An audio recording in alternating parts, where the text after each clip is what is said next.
Hey everybody, I know I haven't done a car video in a while, but I just got this car back. The other car is now in the shop, but that's a whole nother story. We'll talk about that later. But what I want to talk about today is, you see the topic in the bottom, and it talks about the norm. And the norm is something that we normally do, and we may accept it as being right. We may just go along with it because everybody else is doing it.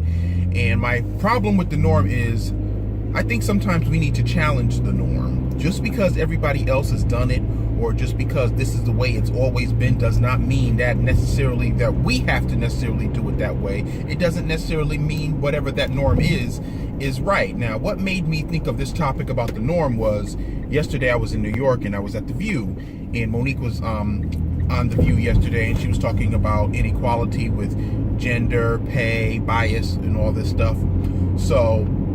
And Whoopi made a comment because Monique said that, she promoted the film of Precious in the U.S., but when they asked her to go overseas to promote this film, she respectfully declined, and she had family obligations. She also had the Monique show, and she respectfully declined. And Whoopi made a comment of, when you do a film, you're expected to promote the film. Now, Monique was only paid $50,000 to do Precious. I'm sure a lot of people know that. And that wasn't the problem. She accepted that. But this has been the norm in the industry for years. Like, if you do a film, you're expected to promote it. But there are other norms in the film industry too. Like I said in the last video, speaking about Monique and this whole Netflix situation, that you're on film. The producers, the executive producers, the writers, and all these other people make a living off of your likeness for the rest of their lives. You may only get paid once to be in that film, and then even when you're gone, that film still is generating money on a network or on a online sale, DVDs or whatever.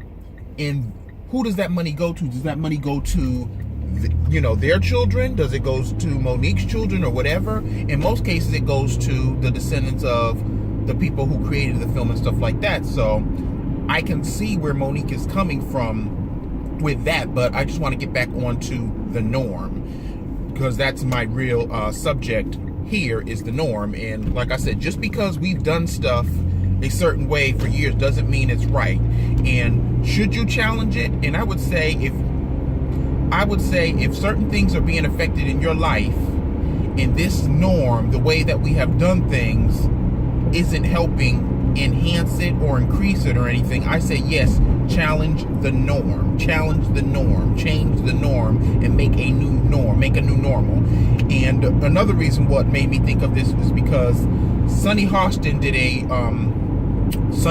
actually did a show yesterday after The View was done, and it was called Celebrating Black History, and she had some 3 amazing women up there. She had the founder of the co-founder of the Women's March. She also had the founder of Me Too. She also had the founder of Black Lives Matter.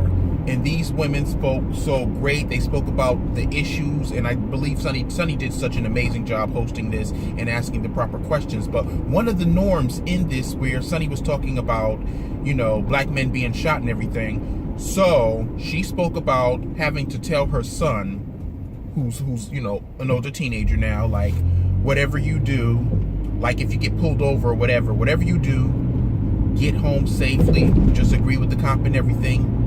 And I thought about that. I really seriously took that to heart, and it kind of affected me, because that's the exact same thing my mother said to me. And this is probably the exact same thing a lot of black women and black men say to their sons or even daughters: get home safely.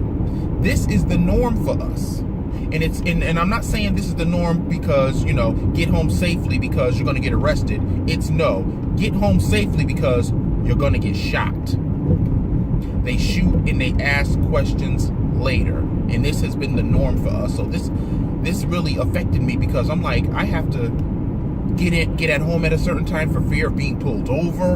And I remember when I just got my license and I was a teenager and I was being pulled over. And one time I got pulled over, and the cop was white. I got pulled over, and I asked him at the end, after he checked my license and everything, he held me on the side of the road for like 30 minutes. And then he finally gave me my license back. And I said, excuse me, why did you pull me over? And he said, well, you had a suspicious looking box in the back of your car. So at the time I had a Taurus. The box in the back of the car was a box of popcorn. Popcorn, Act 2 popcorn. There's no way he could have seen it from where he was following me to where he had stopped me. He was actually following me from one town to the next town, and before I could get over to the next town, he stopped me before I actually crossed the border to the next town, because then that would have been out of his jurisdiction. But he followed me and said I had a suspicious looking box in the car, and the box was only like this big, a box of popcorn. Seriously, a box of popcorn. So I knew it was more than that, because there's no way he could have seen that box of popcorn on my back seat. So this stuff happens all the time. This stuff is, unfortunately, is the norm for us, being racially profiled and things like that. But I had to think, like I said, after Sonny said that, when does the norm change? Whether it's in, like I said, the film industry, women getting harassed, when does the norm change for us? And the norm will not change unless we speak up. The norm will not change unless we speak up and take action. And taking action may mean putting different people in office, people that'll hear our concerns and address our concerns, and to hold these people accountable. It may also mean vetting police officers better. It may also mean, like I said, and for the industry, it may also mean tougher contracts and tougher pay and more pay scales for actors and things like that. So whatever the norm is in your industry, if the norm isn't working, or if the norm isn't helping you go to another level, then we must change the norm. The norm can't be what it is if the norm is not taking you to a higher place, or excelling you, or letting your words be heard and everything. Because I'm going to talk about another norm that was also back in the day.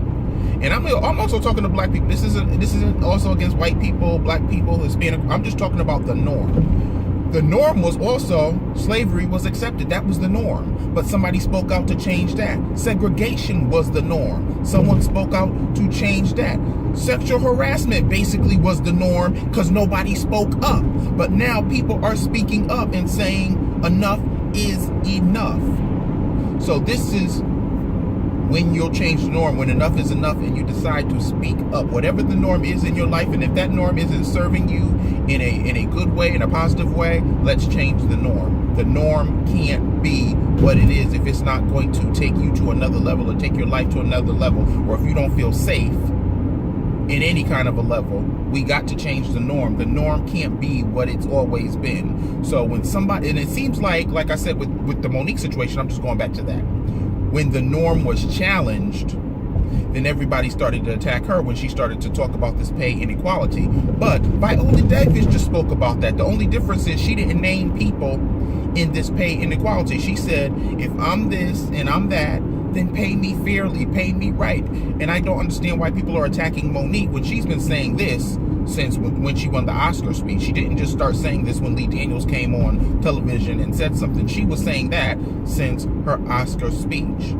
And sometimes, like I said, I feel for her and I commend her. Sometimes the person that stands alone will not see the changes or the effects that they did in their lifetime. It may come in our children's lifetime or something, but a stand has to be taken somewhere in the norm. And like I said, this goes for anything. This goes for like shooting of people, harassing people, sexual harassment, pay scales. The norm has to change. And if there's a norm in your life, your norm may be different from these norms that I'm discussing, but whatever that norm is, challenge it and make things greater for your generation that's going on now, because things may change in your time, or challenge that norm to make things better for your children, your children's children, and then on. Okay? Like I said, I'm so glad to be back with you. I haven't done a video in a while. I've been bouncing around. I've got so many things going on. I got my film. Like I said, I want to bring that film to fruition this year in 2018. So there's going to be some fundraising campaigns. I've brought people in to help me with ideas, people in production. I'm also talking with the co-writer about this, so we're going back and forth in email because he is getting married, and I'm glad for him. Me and him have been friends for over 10 years, and it's just funny how sometimes you're connected with somebody, because we met in an acting class. And then after that acting class, a lot of us, we changed information, and me and him stayed connected through that one acting class. We actually had a few other acting classes together too, but me and him just stayed connected. And then how our film came about was through talking, conversation. And then we reflecting on that conversation. I went back to him and said, you know, what do you think of this? And he's like, you know, I think that's a great idea. So we just started putting it together. Okay, we're creating our own norm. All right. So I love you all. I will see you guys in the next video. And as always, let's do this.